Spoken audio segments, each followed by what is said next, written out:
To give or not to give? To waste or not to waste? One more minute. It's really an easy answer. Give, right? Exactly. There is no other choice. Talking about love this month, though, and the aspects of love, inclusion, oneness, forgiving. We talked about last week, but now it's about the giving aspect of it. And as I said, it's not really a question. There's just something in us that says, give. And I was on the metro this week, and how the train, it starts up. And this woman was sitting across I was sitting I'm old now. I can sit in that seat that sits right there. It says for seniors. So I'm sitting in that seat. Yep. It's cool. Get discounts and stuff too. It's great. Perks, right? You made it this far, you might as well use it. But this woman got up across from me, and as she got up, the train made a jolt, and I naturally reached out. There's this natural instinct to just reach out and to give yourself, to put yourself out there, to keep somebody from falling down, to support someone. When someone says at the airport, "Hey, would you watch my stuff?" You just do it. You just give of yourself to do that. You don't know who that person is, but for some reason, it's safer with them than it would be with one of your friends who probably would look through it and go, "Well, I wonder what they're bringing with them." But no, you won't do that. You just watch the stuff, It's just part of what we do. Like the Boy Scouts, crossing the street, helping people across the street. Giving is a part of what we just naturally choose to do. It's not really a question. My brother is the giver in our family. He's the gift. He keeps up with all the holidays. I'm so blessed to have him. And then now I have Johanna, who's equally as good about that kind of stuff. Is this thing going in and out? Yeah. It is, isn't it? You know what? I don't get it. I don't get it.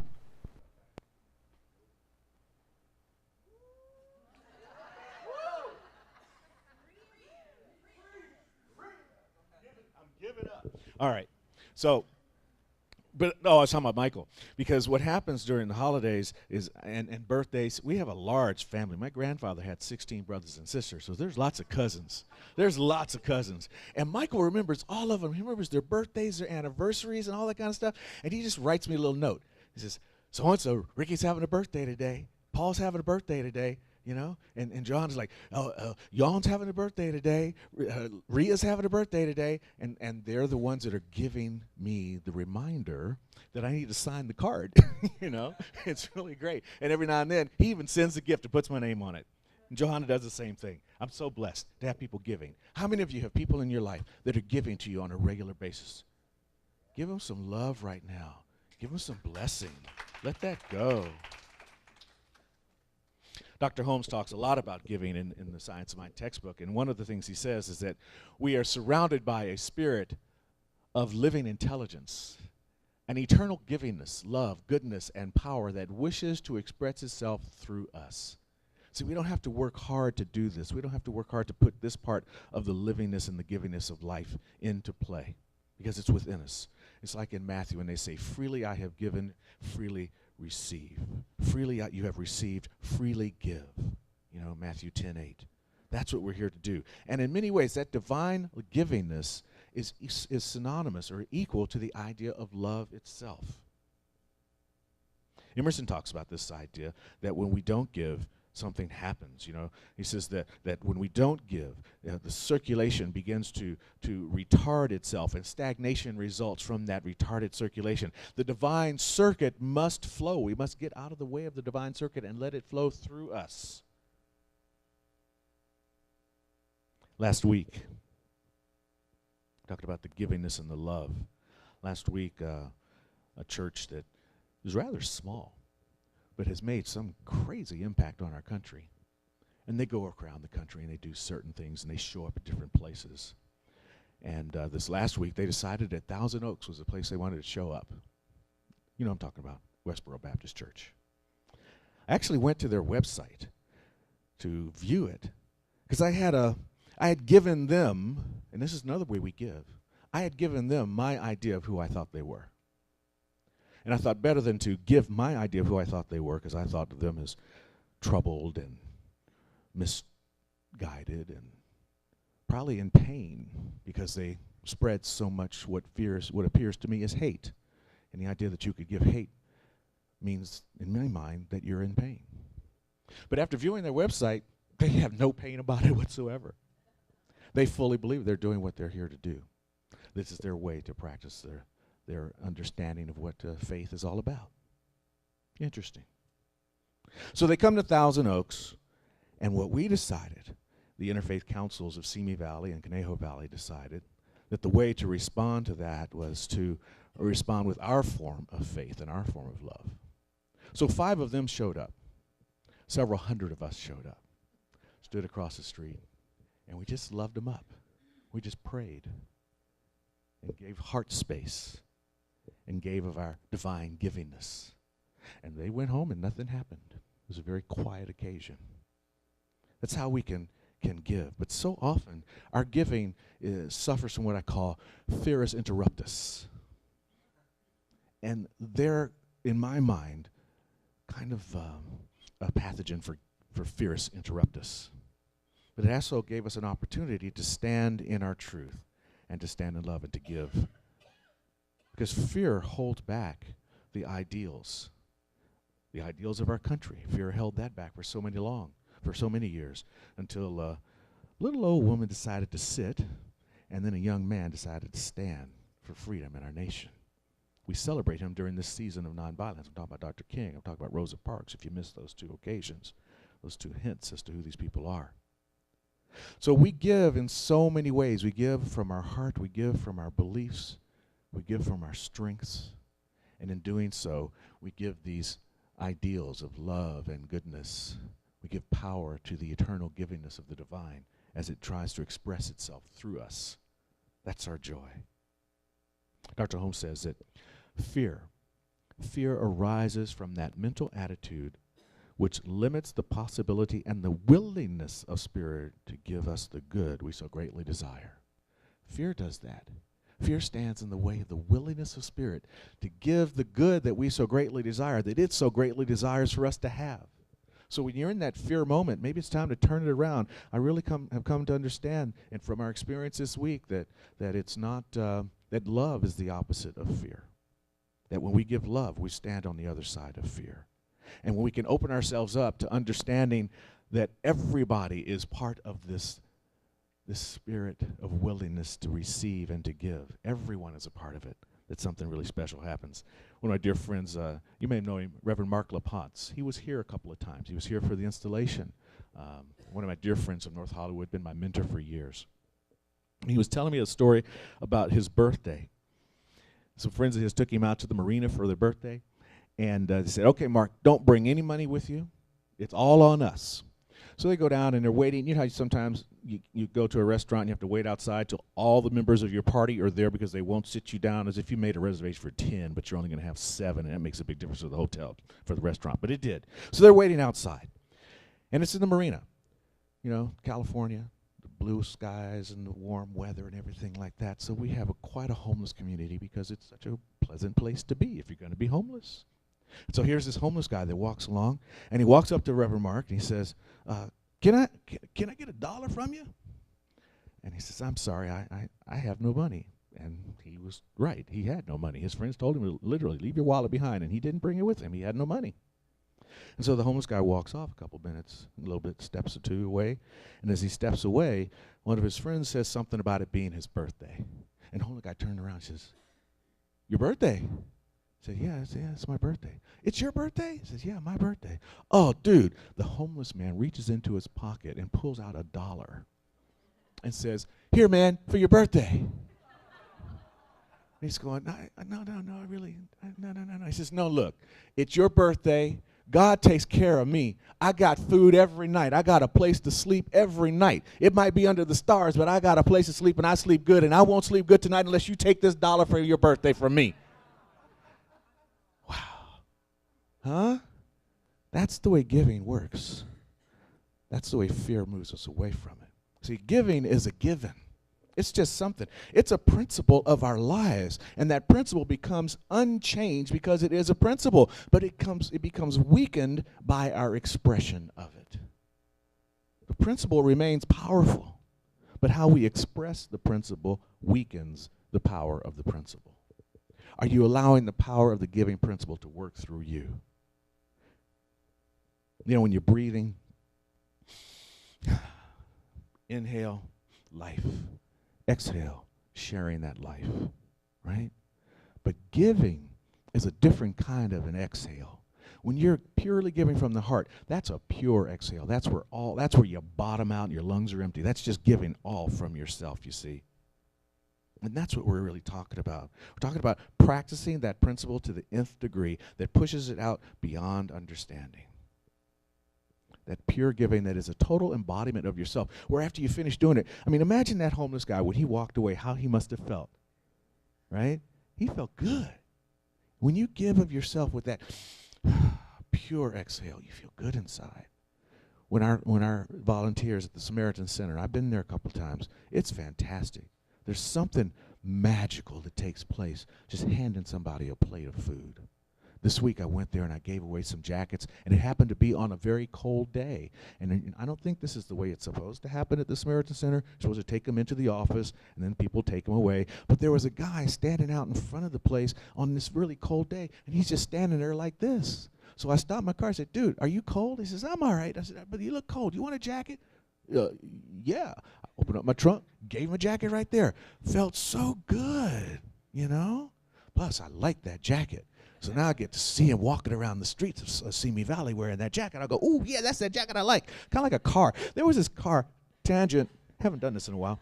There was this car that I bought. It's called FJ Cruiser.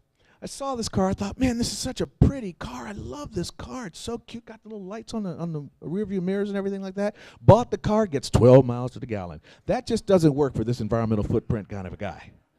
So I sold the car because it didn't make any sense. Plus, I got my Volkswagen. It has four-wheel drive. I don't need two four-wheel drive vehicles. That didn't make sense either. But now it gives me so much pleasure because I still get to see it. It's the greatest because even when I drove it, I would just kind of drive down the street. And you know, those streets of L.A., they're all business with businesses. I don't know how many businesses can stay in business in L.A. because there's so many of them. But they got the great windows. I could see the cars I was driving by. And that's when I realized I needed to get rid of it because the only thing I liked about it was the way it looked. So now I get to look at it. It gives me a lot of pleasure. But this giving that guy that jacket, that was just awesome, you know? And we all have that. Maybe it's not a jacket. Maybe it's just a smile. Maybe it's just a moment to say, "Hello, how are you?" Maybe it's just to remember that if a person is wearing a name tag, it's actually for a reason, so you'll know the person's name. So read the name tag and say, "Hey, Dwayne, how you doing? Nice to see you at the checkout stand today," right? Just enjoy that moment of giving if you can. In the book Power versus Force, David Hawkins talks about how much connection there is. He says, in a universe which everything is connected with everything else, unseen power accomplishes things for us that we never do by ourselves. I'd been carrying those jackets around in the back of my car for about 2 weeks. But I was on my way to an interfaith luncheon and was up at the LDS church right there on Sinaloa. So it was easy to make a stop by on the way back, you know. Why had I been carrying those jackets around for 2 weeks? I kept kind of kicking myself like, I should take these jackets in. But the day that I went to the interfaith thing on the way back, I had to go right by there because I was headed up to Costco. It just goes boom, boom. That's the way to go, right? So I just happened to be going by the Samaritan Center on that day. Unseen forces accomplished that moment of satisfaction from giving that would not have happened if I had gone on the first day that I thought I was going to go. So we don't know how it's going to take place for us. We just have to be in the space to allow it to happen. We have to be in the space to allow the giving to unfold through us. See, there's a connection, and there's a power, and Spirit's highest expression and highest connection is when we tap in to this eternal givingness, which is an aspect of love. How often have you done that? Many of you here do it on a regular basis with service at the service teams, by singing in the choir, which is coming up next week, Inspire Choir. It's not next week? March 31st. Oh, it's just Angela next week, but not without the choir. Okay, good enough. I accept. I am so blessed to have so many people giving me information around here, because this brain just cannot hold it all, and especially on a Sunday.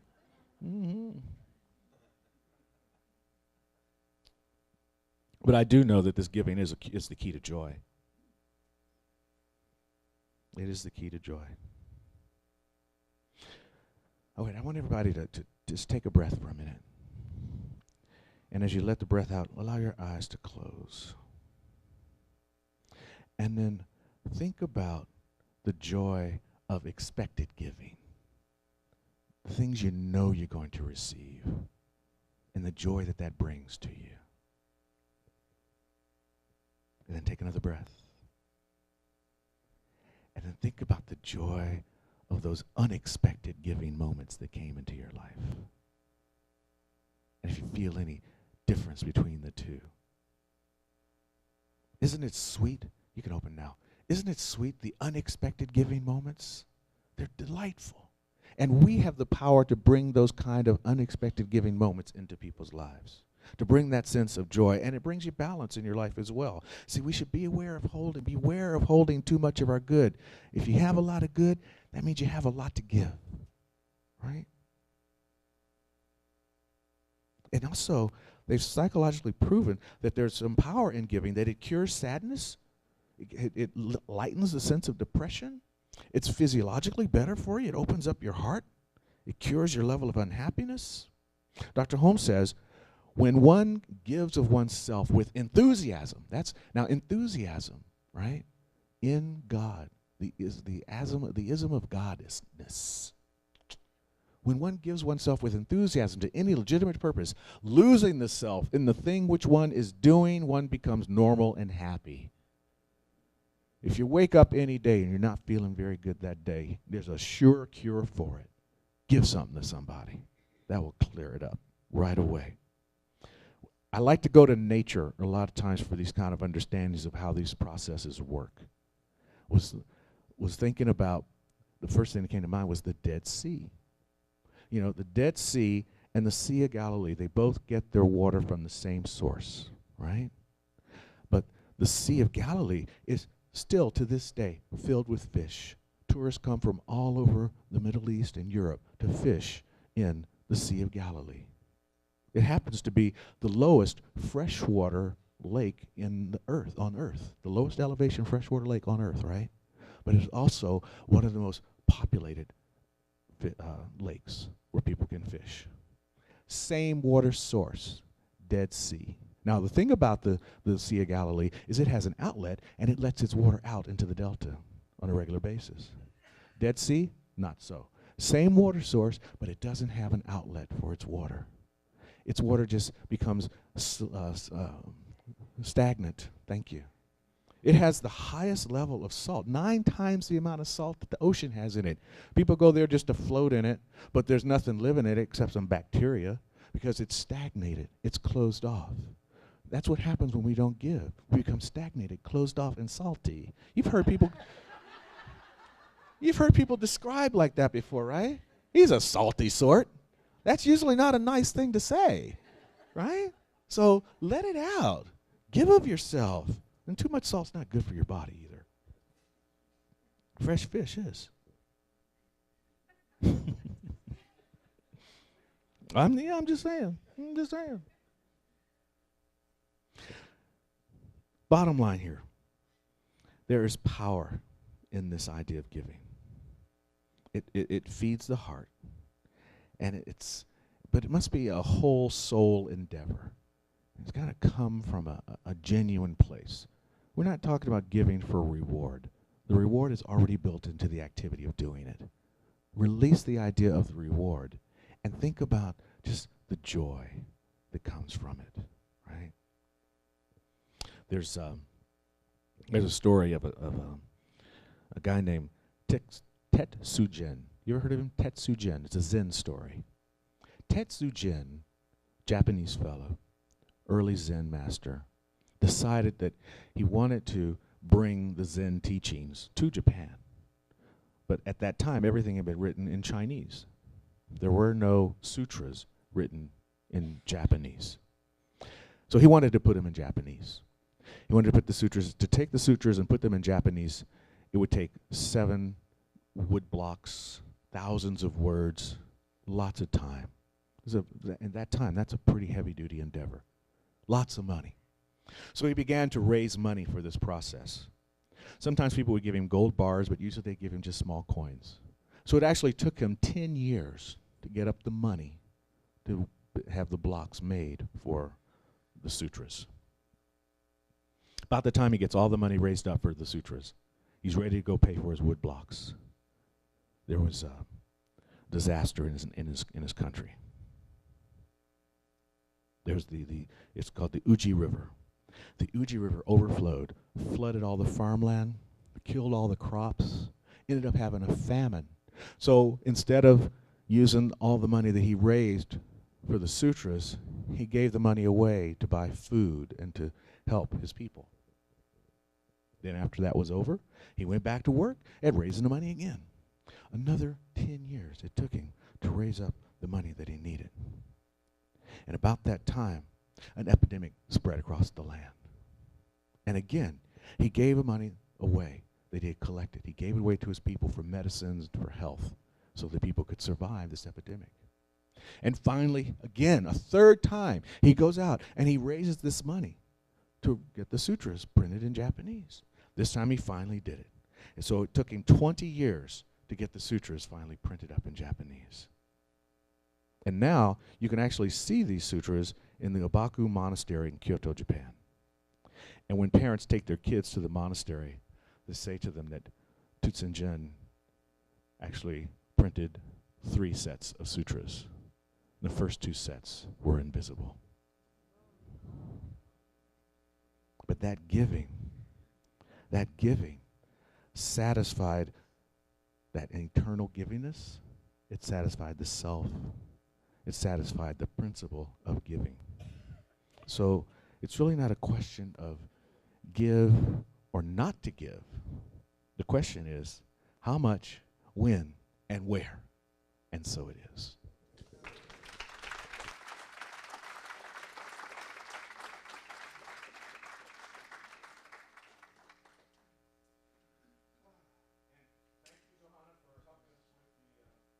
Affirmation, getting it all straightened out. Well done. Here it is all written out for you. Are you ready? I am at all times inwardly aware of the divine presence, which is evidenced by my outward givingness, a sublimely worthy endeavor. And yes, it is. As is practicing the power of prayer. And this is our healing time.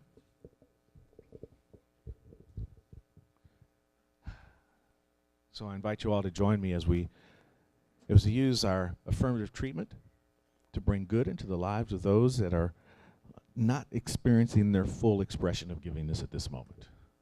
We know it's already there in the mind of God. We know it's already there because in infinity everything already exists. But sometimes it takes a little bit of time and space for it to arrive in its perfect place. So through prayer we allow that to happen.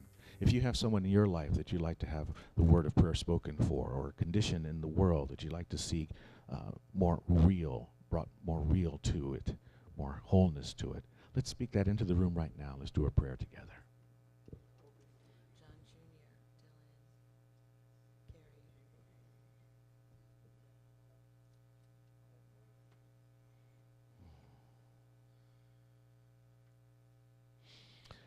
Sensing and feeling the divine presence in this room right now, I'm knowing that we are consciously aware of the only thing that is, which is love. Called by many names, whether it be God, Buddha, Buala, Allah, Yahweh, Jehovah, Jesus the Christ, the smile of a baby, the look of a lover into your eyes. It's all the divine. It's all love expressing. And the beautiful thing is that love has a partner. It's called the law. And it puts that love into action and makes it manifest into the universe as a thing, as an experience, as an expression. And so in this moment of prayer, where the words that have been spoken into the room become vibrations that are heard by the non-local domain of quantum fields and become a real thing in this thing called time and space, become matter that we can see, touch, feel, know, smell, taste, experience. We say thank you for that. Thank you for the harmony. Thank you for the good. Thank you for the gifts of love by touch, by emotional connection, for the prosperity that shows up as money in the pocket, bills paid, cars paid for, apartments rented, flowers given, gifts shared. For the healing of relationships that shows up as peace among brothers, neighbors, sisters, countries, as it's words of wisdom that are shared and inspired by our leaders and our guiders in government and the places of statehood. So I just allow all of that good to be expressed right here and right now, and bless it as it travels its various routes to become the experiences in our lives that make life great. So feeling grateful for this process and knowing that it continues and continues and continues into eternity, we let it go. We affirm it now by saying, and so it is.